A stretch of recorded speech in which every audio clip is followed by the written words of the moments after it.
अब ये कहा गया कि समझौता फिर से हो गया है, मुकदमे खारिज हो जाएंगे, तो क्या समझे सर कि ये मुकदमे बोगस थे या ठीक थे, बाद में कुछ समझा गया, इसको लोगों को समझ नहीं आ रहा। मैं खुद किसान का बेटा हूं और हम नहीं चाहते किसान का कहीं बुरा हो। सरकार कह रही है कि ये 3 कानून सही हैं, वो कहते हैं गलत हैं। कहीं ना कहीं बैठ के पैचअप होना चाहिए। ना कभी मैं जातिवाद पे जाता, ना मैं कभी इलाकावाद पे जाता, भी गांव का है, ये शहर का है, ये कौन सी बिरादरी का है, मैं कौन सी बिरादरी, कभी भी ये बातें मेरी 20 साल की राजनीति में आम जनता ने भी देखी हैं और सच्चाई भी यही है। उस दिन पता नहीं क्यों ऐसी बात कोई मेरे मुंह से क्या निकला कि लोगों को तकलीफ़ हुई, हमारे किसान भाइयों को। पहली बात तो वो अगर मेरे मुंह से निकले हुए शब्दों को उनको कोई तकलीफ़ हुई है तो मैं उनसे क्षमा प्रार्थी हूँ, उनसे क्षमा चाहता हूँ कि मेरी ऐसी कोई मंशा नहीं थी कि उनके दिल को दुखाया जाए। जो 4-4 दिन पहले हॉस्पिटल खुलते हैं, रजिस्ट्रेशन होता है और वो अपने को कोविड सेंटर में तब्दील करवा लेते हैं इसलिए कि बहुत मुनाफे का काम है। लेकिन जो एक सरकारी हॉस्पिटल है जिसके ऊपर करोड़ों रुपया खर्च हो चुका है और सरकार चाहे तो उसको कितना भी एक्सटेंड कर सकती है, तो यहाँ से उम्मीदें थी कि ये कोविड सेंटर बने और फुल फ्लैज बने जिसमें तमाम सुविधाएँ उपलब्ध हों, तो एक गरीब का इलाज वहाँ हो सकता है। क्योंकि जो सेंटर्स बने हैं जिनको अप्रूवल दी गई है, छोटे छोटे हॉल में वो सेंटर चलाए जा रहे हैं, वो सर जेब काट रहे हैं। नमस्कार, एक मत पोस्ट में आपका स्वागत है। मैं हूं सर्वेश कुकरा। इस वक्त मेरे साथ हांसी के विधायक विनोद भ्याना है। काफ़ी सारे सवाल थे, उन पे बातचीत करेंगे। भ्याना साहब, हिसार में तो 500 बेड का हॉस्पिटल बना दिया सरकार ने। लोग कह रहे थे कि हांसी में भी अगर ये हो जाता, 50 बेड का हॉस्पिटल है, इसको कोविड सेंटर बना देते, जो प्राइवेट वाले लोग लूट रहे हैं वो थोड़ी सी जनता को राहत मिल जाती। सर्वेश जी, मैं आपकी जानकारी के लिए और आपके सभी श्रोताओं की जानकारी के लिए ये बताना चाह रहा हूँ कि हांसी में 23 बेड का आइसोलेशन वार्ड बना दिया गया है सिविल हॉस्पिटल में। वेंटिलेटर नहीं सर, वो वार्ड तो बना दिया। वेंटिलेटर की बड़ी जरूरत पड़ती है। जो क्रोनिक पेशेंट्स आ जाते हैं जिनको सीवियर आप कहते हैं, वो सबसे पहले उनका रहता है कि अगर वेंटिलेटर नहीं है तो फिर दिक्कत आ सकती है। मैं यही बात बता रहा था कि हमने 23 बेड का आइसोलेशन वार्ड बना दिया और पीछे आपके नॉलेज में होगा कि यहाँ ऑक्सीजन प्लांट का काम चालू हुआ था और वो ऑक्सीजन प्लांट का काम चालू होकर के बंद भी हो गया था। मेरे को डीसी मैडम ने मीटिंग में बताया कि आइसोल्यूशन जो ये ऑक्सीजन प्लांट का काम है वो किसी कारणवश ठंडे बस्ते में डाल दिया गया है और उस काम को बंद कर दिया गया है। तो मैंने पता किया कि भाई इस काम को कौन सर अंजाम देगा, भाई किसको क्या मिलना पड़ेगा। तो उन्होंने मेरे को बताया कि ACS हेल्थ श्री राजीव अरोड़ा जी। तो मैंने पर्सनली जाके राजीव अरोड़ा जी से कांटेक्ट किया। मैंने कहा जी, मेरा आपने ऑक्सीजन प्लांट बंद कर दिया, मेरे को तो वहाँ ज़रूरत है।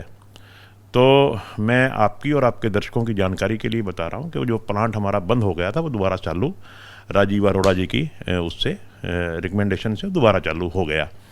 और आइसोलेशन वार्ड की बात मैंने आपको बता दी। और जहाँ तक आपने वेंटिलेटर की बात करी है, तो निश्चित तौर पे हमारे पे 2 वेंटिलेटर थे, मगर सही मायने में हमारे यहाँ जो सबसे बड़ी कमी है, चाहे हमारे पास वेंटिलेटर भी हो जाए, चाहे हमारे पास आइसोलेशन वार्ड भी हो जाए, चाहे ऑक्सीजन भी हो जाए, जब तक डॉक्टर्स नहीं होंगे, जब तक किसी चीज़ का भी कोई फ़ायदा नहीं है। तो हमारे यहाँ सबसे विशेष कमी, मैंने मीटिंग में जो हमारी कोविड कमेटी की मीटिंग होती है उसमें भी कहा था, डीसी मैडम भी थी, CMO मैडम भी थी, कि मेरे यहाँ मात्र 3 डॉक्टर काम कर रहे हैं।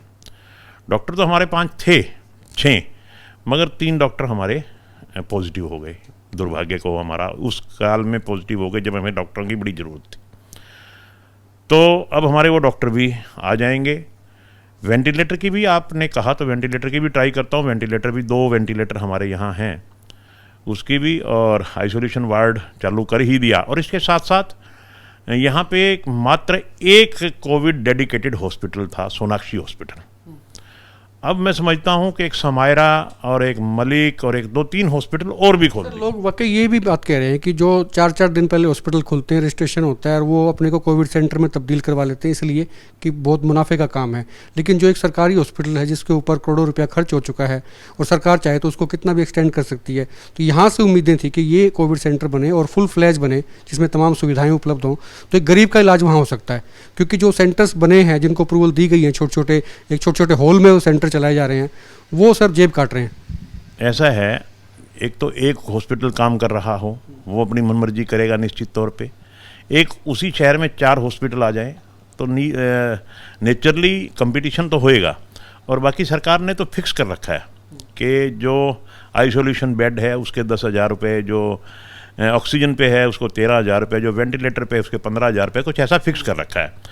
अगर किसी को किसी के प्रति कोई शिकायत है और ज़्यादा लूटमारी कर रहा है तो वो शिकायत भी कर सकते हैं। मेरा आपके माध्यम से सभी को ये निवेदन भी है कि अगर कोई डॉक्टर या कोई हॉस्पिटल ज़्यादा लूटमारी कर रहा है तो बेशक उसकी शिकायत करें और उसके खिलाफ कार्रवाई भी करेंगे। और जहाँ तक आपने सरकारी अस्पताल की बात की, इसमें कोई दो राय नहीं कि सरकारी अस्पताल में सस्ता इलाज होएगा और लूट खसूट से भी लोग बचेंगे। तो मैंने जैसा कि बताया आपके, हमारे पास डॉक्टरों की कमी थी, अब डॉक्टर भी पूरे हो जाएंगे और हमारा आइसोलेशन वार्ड भी चालू हो जाएगा, ऑक्सीजन प्लांट भी लग जाएगा। और जहाँ तक वेंटिलेटर की बात है, निश्चित रूप से मैं आपकी बात पे गौर करता हुआ वेंटिलेटर का भी प्रबंध करेंगे। सबसे बिल्कुल, वाकई ये शहर के लिए एक सौगात होगी, क्योंकि लोग इसको कंपेयर कर रहे थे कि उसमें ये कहा गया सरकारी बयान में कि 25 करोड़ रुपए के करीब खर्च हुआ हिसार में, और जो कि टेम्प्रेरी हॉस्पिटल है, तो एक टेंट ही आप समझ लीजिए कि उसको एक टेंट के अंदर वहाँ चल रहा, तो उस पर बहुत बड़ा बजट था। तो अलग अलग सेंटर्स भी ये बन सकते थे जिसपे एक पक्के तौर पे पैसा खर्च होता है और हमेशा के लिए काम आता। वो बात आपकी ठीक है कि पक्के तौर पे बनाने के लिए तो समय की बहुत ज़रूरत होती है। इतनी जल्दी आप 20 दिन में आप 500 बेड का हॉस्पिटल बनाना चाहो पक्का तो इम्पॉसिबल है, बन नहीं सकता। मगर उस टाइम, जिस टाइम इस हॉस्पिटल को बनाने की तरजीह दी गई, उस टाइम हॉस्पिटल की बहुत ज़्यादा ज़रूरत थी। आप समझ सकते हैं कि ना तो बेड मिल रहे थे, ना ऑक्सीजन मिल रही थी, और ना ही कोई वेंटिलेटर की बंदोबस्त था, ना डॉक्टर थे, और बीमारी दिन प्रतिदिन, एक दिन के बाद अगले दिन, अगले दिन के बाद अगले दिन, रोज़ाना पेशेंट बढ़ रहे थे। और ऐसे में माननीय मुख्यमंत्री जी ने एक अच्छी सोच के तहत, क्योंकि वहाँ पे ऑक्सीजन प्लांट ऑलरेडी था जिंदल का, और वो एक ऐसी ऑक्सीजन थी जिसको आप सिलेंडर में नहीं भर सकते, डायरेक्ट पाइप में आती थी, तो वो एक सूटेबल जगह, हालांकि वो स्कूल था जिंदल मॉडर्न स्कूल के नाम से, उस स्कूल में एक टेम्परेरी अस्पताल खोला गया ताकि फौरी तौर पे पेशेंट को रिलीफ दिया जा सके। और आज सबके एफर्ट से, सरकार के एफर्ट से, सभी सारी जनता के एफर्ट से, सबके कोऑपरेशन से मैं समझता हूं कि कोरोना के ऊपर एक बहुत बड़ी जीत हम हासिल करने जा रहे हैं। जहां हमारे रोज़ाना सैकड़ों केस हांसी शहर में आ रहे थे, कल मैं देख रहा था मात्र 7 केस आए भगवान की कृपा से, आज भी 26 केस आए हैं। तो अगर हम ज़िले की बात करें तो ज़िले में भी बहुत ज़्यादा 1,000-1,200 ऐसे केस आ रहे थे, अब 200-250 पे आके रुक गया। ये अच्छी बात है सर कि फिगर कम आ गया, तो लग रहा है कि लोगों के बिजनेस को लेकर भी लोग बड़े चिंतित थे कि बिजनेस खराब हो रहा है। हाँ बिल्कुल, अभी आप देखिए पीछे हमारा लगातार 22 दिन तक लॉकडाउन रहा और लोग रोड पे आ गए थे। देखिए आज के दिन हर आदमी हैंड टू माउथ है, तो बिजनेस भी लोगों के बंद हो गए थे। अब कल सरकार ने जो परसों फैसला लिया और डीवन का, उससे एक बिजनेस की भी रास्ता खुला। जी बिल्कुल खुला है सर। और दूसरी बात सर ये थी, कल किसान इकट्ठा हुए थे हिसार में, 16 मई का मामला था जिस वक्त सीएम साहब ने उद्घाटन किया था देवीलाल संजीवनी अस्पताल का, तो उसके बाद लाठीचार्ज हुआ था, कुछ घायल हुए थे, मुकदमे दर्ज हो गए थे। अब ये कहा गया कि समझौता फिर से हो गया है, मुकदमे खारिज हो जाएंगे। तो क्या समझे सर कि ये मुकदमे बोगस थे या ठीक थे, बाद में कुछ समझा गया, इसको लोगों को समझ नहीं आ रहा। सर्वेश जी, पहली बात तो ये है कि एक दिन पहले भी आपकी और मेरी बातचीत हो रही थी। वो बात है शायद 16 तारीख को ये हुआ, 16 या 17 तारीख की बात है, आपकी मेरी बातचीत हुई और मेरे मुंह से कुछ शब्द ऐसे निकले थे जिससे किसानों को कुछ तकलीफ सी हुई थी। पहली बात तो मैं आपके माध्यम से उन किसान भाइयों को ये कहना चाहता हूँ कि मैं भी किसान का बेटा हूँ, किसान के खिलाफ मैं कभी बोल नहीं सकता। किसान के बेटे, ये हमें भी पता है और मुझे भी पता है कि आपको जितना शहर ने वोट दिया था उससे ज़्यादा शायद गांव के लोगों ने वोट दिया था। जब हम गांव में सर्वे करते थे तो आपके ऊपर ही जाता था, उनका नाम जो था उनके मुंह से निकलता था, विनोद भ्याना का नाम निकलता था। तो इसमें कोई दो राय नहीं है कि आपका जो जनाधार है वो शहर से ज़्यादा गाँव में है। मैं वही कह रहा हूँ कि मेरी कभी मंशा नहीं रहती और ना कभी मैं शहर और गाँव में फ़र्क महसूस करता, ना कभी मैं जातिवाद पे जाता, ना मैं कभी इलाकावाद पे जाता, भी गांव का है, ये शहर का है, ये कौन सी बिरादरी का है, मैं कौन सी बिरादरी। कभी भी ये बातें मेरी 20 साल की राजनीति में आम जनता ने भी देखी हैं और सच्चाई भी यही है। उस दिन पता नहीं क्यों ऐसी बात कोई मेरे मुंह से क्या निकला कि लोगों को तकलीफ़ हुई, हमारे किसान भाइयों को। पहली बात तो वो अगर मेरे मुंह से निकले हुए शब्दों को उनको कोई तकलीफ़ हुई है तो मैं उनसे क्षमा प्रार्थी हूँ, उनसे क्षमा चाहता हूँ कि मेरी ऐसी कोई मंशा नहीं थी कि उनके दिल को दुखाया जाए। और फिर भी अगर जाने अनजाने मेरे मुंह से कोई शब्द निकले हैं तो उसके लिए मैं एक बार फिर आपके माध्यम से उन सभी किसान भाइयों से सॉरी फील करता हूं। और मैं आपके माध्यम से ये भी विश्वास दिलाता हूं कि मैं खुद किसान का बेटा हूं और हम नहीं चाहते किसान का कहीं बुरा हो, मगर किसानों को भी आपस में बैठ के सामंजस्य से आपस में सरकार के साथ, क्योंकि सरकार कह रही है कि ये 3 कानून सही हैं, वो कहते हैं गलत हैं, कहीं ना कहीं बैठ के पैचअप होना चाहिए। मेरा सरकार से भी यही निवेदन और किसान भाइयों से भी यही निवेदन है कि कहीं ना कहीं बैठ के पैचअप हो, ताकि ये बहुत दिनों से यही संघर्ष कर रहे हैं बेचारे किसान, ये अपने घर में ठीक ठाक आएँ और सारे इकट्ठे होकर के आपस में कोऑपरेशन से प्रदेश प्रगति की ओर बढ़े, देश प्रगति की ओर बढ़े। ऐसा कल जो बातचीत हुई सर प्रशासन के बीच में, सर किसानों के बीच में, तो इससे आपको लगता है कि माहौल सुधरेगा और एक दूसरे के प्रति जो थोड़ी सी नाराजगी या खिलाफत, अब जो भी उसका नामदेव चल रहा है, उसमें कुछ कमी आएगी? निश्चित तौर पे कोई ना कोई गलतफहमियां थी, चाहे तो वो पुलिस से कोई गलती हुई थी, चाहे किसानों से गलती हुई थी। मैं अब किसी का क्या इस बारे में मैं तो कुछ कह नहीं सकता, क्योंकि ना तो मैं मौके पे था। कहीं ना कहीं किसी से मिसअंडरस्टैंडिंग हुई, कहीं ना कहीं किसी ने किसी से गलती हुई, जिससे बात ने तूल पकड़ा। और अच्छी बात है एक प्रजातंत्र में कि मिल बैठ के आपस में सामंजस्य हुआ और जो दूरियां थी, जो आपस में विरोधाभास था, वो ख़त्म हो गया।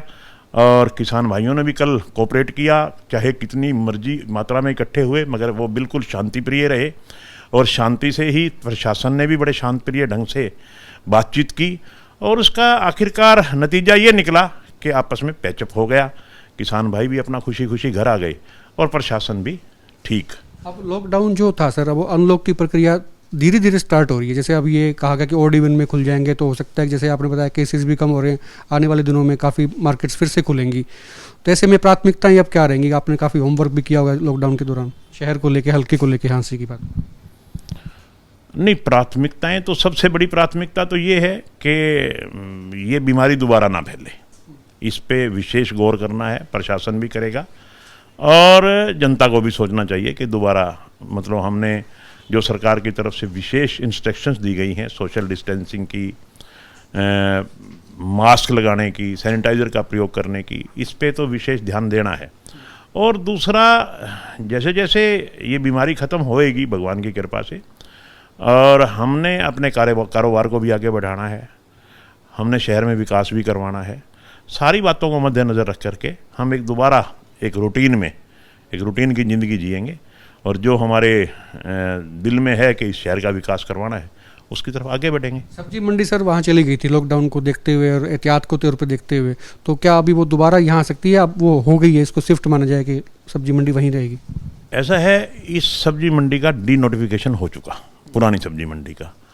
नई सब्जी मंडी अभी दुकानें अलॉट हो गई, कुछ दुकानें जो बची हुई हैं उनकी ऑक्शन होनी है, वो सरकार अपनी प्रक्रिया अपनाएगी और जिन को अलॉट हो गई उन्होंने बनानी शुरू कर दी। और काफ़ी हद तक तो मैं गया था सीचे सब्जी मंडी में, काफ़ी हद तक तो बन के तैयार भी हो गई। मुझे नहीं लगता कि उनका वापस आने का मन हो, तो बाकी तो उनकी मर्जी है। अगर सर्वसम्मति से वो वापस आना चाहें इस कोरोना काल को ख़त्म करके तो आ सकते हैं। बाकी जैसी मेरी एक एक दुकानदार से बात हो रही है, सबका मन वहीं है कि वहीं जाएगा। आ भी जाते तो भी उनको जाना पड़ता, क्योंकि सब्जी मंडी उन्हीं के लिए बनी है। तो वो जब चले जाएंगे सर, या चले ही गए हैं, तो ये जो पुरानी अब सब्जी मंडी हो जाएगी उमरा गेट के बाहर, इसमें क्या व्यवस्था रहेंगी? कोई मार्केट की कोई तलाश की जा रही है, इसको कुछ डेवलप किया जाए नए सिरे से? सर्वेश जी, सबसे बड़ी बात ये है, जो ये दुकानें हैं सरकारी दुकानें नहीं हैं, ये सबकी अपनी अपनी मलकियत दुकान है, प्राइवेट दुकानें हैं। ना तो ये इम्प्रूवमेंट ट्रस्ट की हैं, इम्प्रूवमेंट ट्रस्ट ने इसको आबाद जरूर किया था, इसकी सड़कें वड़कें बनाई, बाकी ये सब की अपनी दुकानें हैं। ये तो एक ऐसा कोई फैसला लेना पड़ेगा सबको मिल बैठ के, जितने भी सब्जी मंडी के शॉप ओनर्स हैं उनसे हम मीटिंग करेंगे बैठ के कि कोई ऐसी मार्केट यहाँ लाई जाए जिससे उन दुकानदारों को तो फ़ायदा हो ही, शहर में भी एक ऐसा मैसेज जाए कि वहाँ एक बहुत अच्छी मार्केट बनेगी और स्पेसिफिक इस चीज़ की मार्केट है, उससे कस्टमर को भी फ़ायदा होगा और दुकानदार को भी फ़ायदा होगा। इस बारे में मिल बैठ के आप लोगों से भी राय लेंगे, हम इन दुकानदारों से भी राय लेंगे। उसका मकसद केवल इतना होगा कि एक साफ़ सुथरी बहुत अच्छी मार्केट जिसका नाम हो, क्योंकि उसमें अच्छी खासी पार्किंग भी है, जिसको फड़ के तौर पे प्रयोग करते थे वो सरकार की जगह है, उसको पार्किंग की तौर पे यूज़ किया जा सकता है। तो एक ऐसी कोई मार्केट आए कि जिससे इंसान सीधा घर से चले कि ये चीज़ वहाँ मिलेगी, सीधा वहीं जाए और वो अच्छी मार्केट बने, ऐसा मेरा अपना दिमाग है कि भाई मैं ऐसी कोई मार्केट बनाई जाए। शहर का उसमें विकास हो सकता है, भला हो सकता है। दूसरी बात सर ये थी कि आपने एक गौशाला का विकास भी किया था, बरसी गेट के बाहर सरकारी लैंड थी, वहाँ गौशाला बन गई। अच्छी बात यह है कि काफ़ी हद तक जो आवारा पशु थे, लावारिस पशु जिनको कह देते हैं, वो कम हो गए। लेकिन ज़ीरो की बात थी, हम भी चाहते थे, आप भी ने भी कहा था कि ज़ीरो हो जाएंगे, एक भी नहीं नज़र आएगा। इस दिशा में थोड़ा सा काम करने की ज़रूरत है। अभी मैं गौशाला में गया था, जस्ट अभी 1 घंटा पहले गौशाला में ही था। गौशाला बहुत अच्छी साफ़ सुथरी गौशाला बन गई, काफ़ी पैसा लगा और पैसा शहर का लगा, लोगों ने दान दिया, लोगों के दान के हिसाब से गौशाला बन गई, बढ़िया शेड बन गए, बढ़िया फर्श बन गए, साफ़ सुथरी गौशाला बन गई। वहाँ अगर आप देखिए सुबह शाम जाके लोगों का एक मेला सा लगा होता है, लोगों अपनी इच्छा से, एक धार्मिक भावना से, एक गौ माता की सेवा के लिए लोग अपने आप आते हैं और चारा वगैरह डाल के जाते हैं। तो जहाँ तक जितने भी पशु हैं वो सारे बेसहारा पशु थे। वो लोग उनको आवारा पशु कहते हैं, मैं तो बेसहारा पशु कहूँगा कि जिनका कोई सहारा नहीं।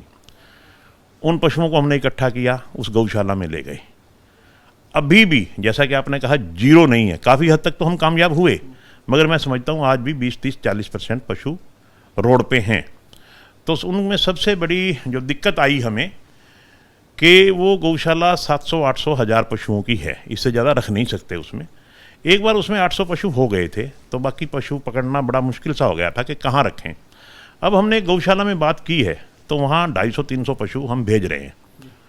उन्होंने हाँ भर ली कि हमारे यहाँ भेज दीजिए। जैसे ही वो लॉकडाउन ख़त्म होगा हम वो पशु वहाँ भेजेंगे और फिर एक अभियान चलाएंगे, शहर में जितने बाकी पशु हैं बेसहारा पशु, उन सब को पकड़े, पहले तो उस गौशाला से उधर भेजेंगे दूसरी गौशाला में, फिर यहाँ एक अभियान चला करके जितने भी शहर में बेसहारा पशु हैं सबको एक बार दोबारा पकड़ने का काम करेंगे। और मेरा प्रयास रहेगा कि जैसा हमने जनता से वायदा किया था कि इसको हम जीरो करेंगे, यहाँ बेसहारा पशुओं को शहर में नहीं होगा, सबका सम्मान सहित हम गौशाला में रखेंगे। वो मेरा प्रयास है कि आने वाले दिनों में उस प्रयास को हम सिरे चढ़ाएंगे। बहुत बहुत शुक्रिया सर बात करने के लिए। ये थे विनोद बेहरा, आंसी से विधायक हैं। और हल्के और प्रदेश की बढ़ोतरी के लिए या उनके विकास के लिए आपके पास भी कोई सुझाव है, सजेशन है, तो आप कमेंट बॉक्स में जरूर लिखिए नीचे। और आप देखते रहिए एक मिनट पोस्ट। नमस्कार।